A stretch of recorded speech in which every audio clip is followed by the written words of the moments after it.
Thank you, Daniel, for letting me participate here with all these Kamailio rock stars. I could never imagine this some years ago. So I'm Nacho García, I'm lead engineer at Zaleos. This is a small company in Spain, based in Madrid. What I'm going to speak today is about how we use what we call Kamailio as a framework. This is going to be a software engineer oriented speech, so you may expect to see a bit of code, okay, just a bit of taste on this. So how we started? We created a new project that was a zip proxy. In this case, we had a really complex routing logic that could be modified dynamically through a REST API that we will be providing to as well. That means, like, from call to call, the routing could change. Okay. And on top of that, we have one other requirements, obviously excellent performance as usual. But also this routing should be able to be tested using somehow a simulation, just using the REST API, not even having a real call. So as on any new project, we started evaluating different technologies available in the market. First, we thought about doing our own custom zip stack, but that's been a lot of work, a lot of maintenance. That was not really an option. We checked other zip stacks, for example, Reciprocate, but that was implying for us some learning curve, as we didn't play before with them. And we already have some experience with Kamailio. So as Kamailio, we know that was super performer, a lot of features. We give it a go on this. But in this case, we have a clear idea that this routing logic was so complex. So for us, it was mandatory to set up unit testing. Why we wanted unit testing? We could do system tests, but we wanted the coding cycles to be really short. You know, these code, build, test to be super quick. So we came up with a solution that was, well, just create our own custom module of Kamailio. In the end, this is C code. So we will be able to do unit tests over it, as this is just standard code. And we end a second feature of this, which is we end the portability. We want it for this simulation, as we will be able to reproduce scenarios, not having a Kamailio invoke in our module to run a real code. Okay? And so that's how we conceive, like, letting Kamailio just pass as soon as possible the control to our module, then our module do the magic, and then just tell Kamailio what to do. So this is what we call using Kamailio as a framework, right? As it was your zip stack. So we started doing a minimal viable product to validate the solution, because we never seen something similar. So as soon as we started, we started with the issues and the challenges. The first one is that our module was dependent on some Kamailio core functions, and even so we use functions from other modules. For example, this shared memory module, you know, these primitives, SHM malloc and SHM free.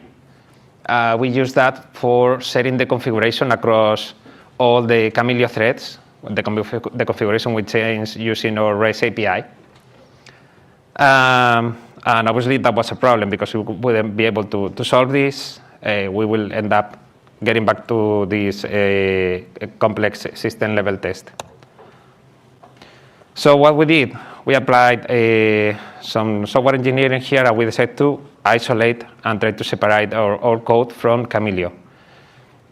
We decided to create a standalone C library that we will be using the same library even from the Kamailio module we already have when running normally, and from our unit test binaries. So we will test the same code on our unit test and obviously on our Kamailio, as we are using exactly the same static library. This way, the code part related to our Kamailio model will become will become really, really thin. Like just take whatever is passed from a Kamailio script, and then invoke our function, and then just return results. And we introduce an additional layer. We call them bindings.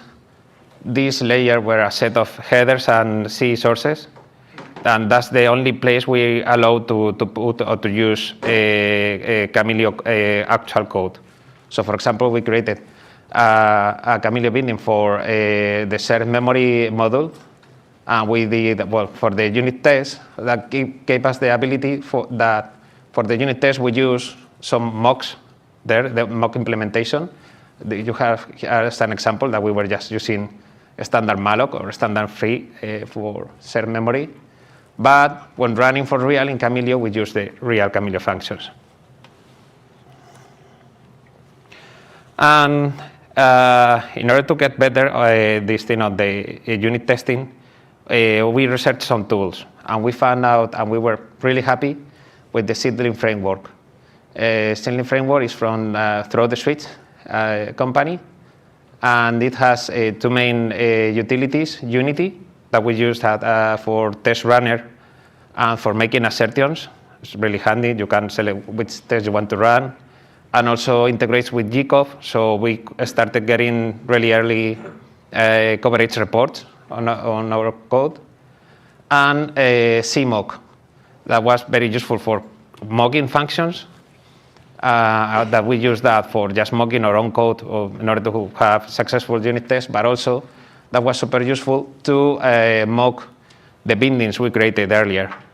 Why? Because that allows us to provide different responses for each individual test case.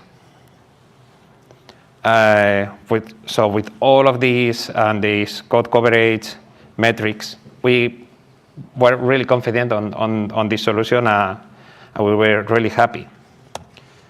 But mod problem arises. Even also, I really speak a lot of memory, but we suffer a lot on this. As I said, we were using two different types of memories, and any who has code in C will know that it's not easy to handle memory in C. It's very easy to forget one free and you get a memory leak, or even worse, try to free something not allocated and you go with a crash. And especially in our case, what even harder, because sometimes we face, like we allocated memory using a shared memory from Kamailio, and we try to free using the standard one, which even the directions are shorter. So obviously that was making crashes sometimes. So how we address that? Since we have a unit test, we use utilities like ASAN, address sanitizer, and Valgrind. And with that, we found many of the leaks and many memory issues. But it's through this combination of using different type of memories for free and from alloc and for free, that wasn't able to catch that. Even though we got at that point to deliver a minimum viable product, even we were not happy on this error-prone solution and hard to debug. So we can say we end up here. Luckily not. Why? Because we were iterating on our approach. That's the main reason of using a minimum viable product. So after the evaluation of this minimum viable product, we found out new business requirements. So things were looking that we are going to need to modify more changes. And also we keep the desire of remove these persistent issues with C memory. So what we decided to port all our code and our solution to C++. As you know, has a way more powerful abstraction. We could use objects in this case, and we could tie this object lifecycle to the memory allocation and memory free. And obviously we pick C++ because, well, this integration with C is seamless. We wouldn't have any issue on this. And also, well, another pro we got from this is that we could benefit using more tools or different tools. Like for example, for dependency management, we started using Conan, where before we were just vendoring the the libraries into our code. So the actual solution on this memory issue in C++, or as easy as applying this resort acquire is initialize, means initialize. Okay, there's RIEEII pattern. How we get to do that? Well, we created a base class. As you can see here, we call it SHM object, and all the entities we will use, they are going to be placed in shared memory. They will need to extend this class, where we are overloading the operators for allocating the memory and deallocating the memory using the Kamailio functions. You can compare both solutions. As you may think, it's very easy to mess up here. And if you just extend here, you don't care anymore about the object. You just need to care about, in the end, just removing the object itself. So make things, the leak prevention, way easier compared to our previous solution. So at that point, we were happy. We had our unit test. But that was not enough for us because we were just testing our code. We were not testing everything as a whole.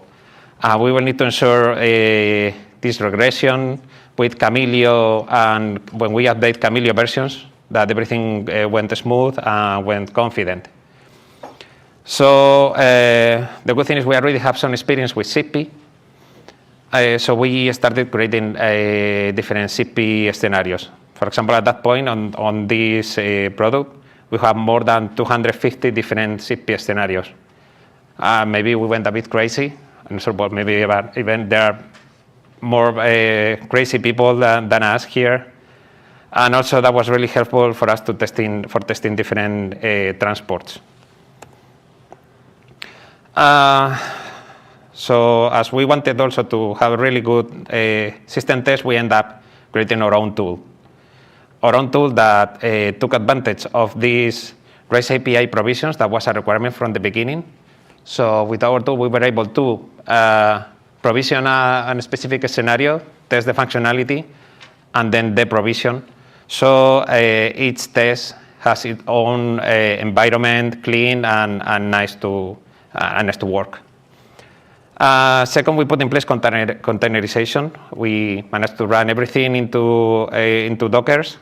So we could have like several UAs or even several instances of our product and run all of them in one row.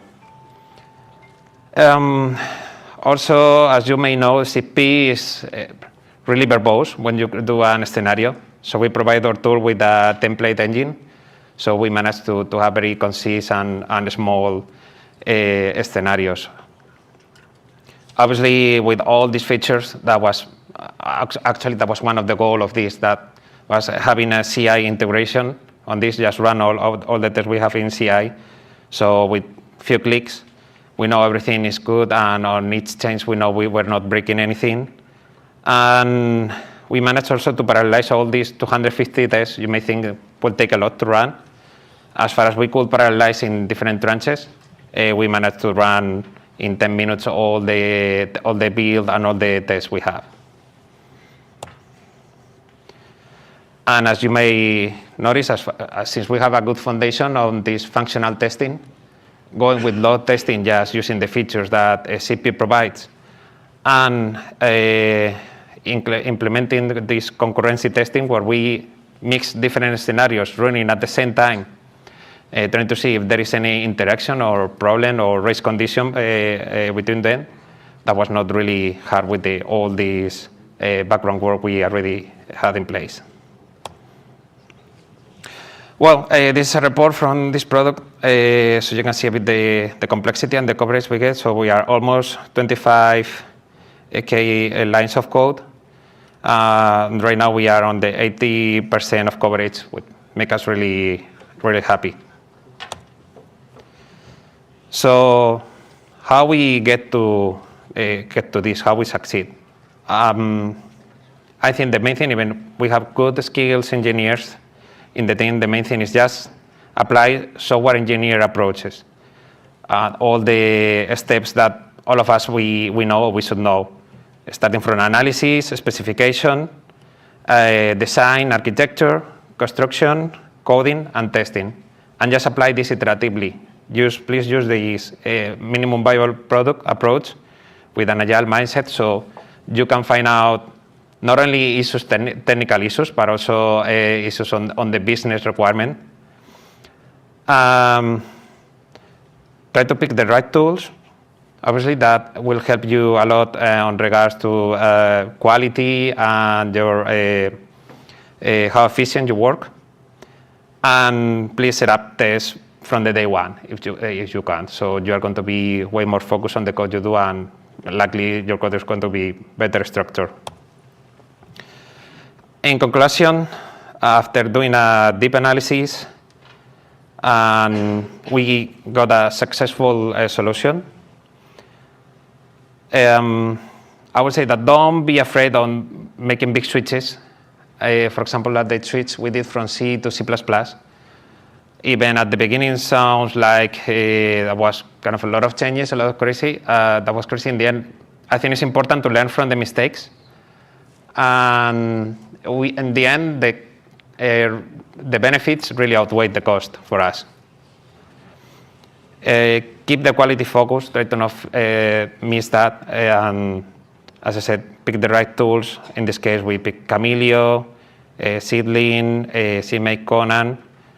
And well, there is no magic. This is just apply the process iteratively and try to improve always. So thank you for your attention. You have any questions? Thank you, Nacho.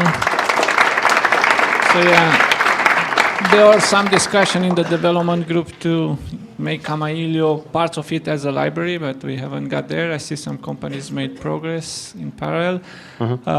Then Sandro, while you set up, you're gonna, Nacho, you answer here. I see a question from Thomas. Hi. Cool project. Just a question.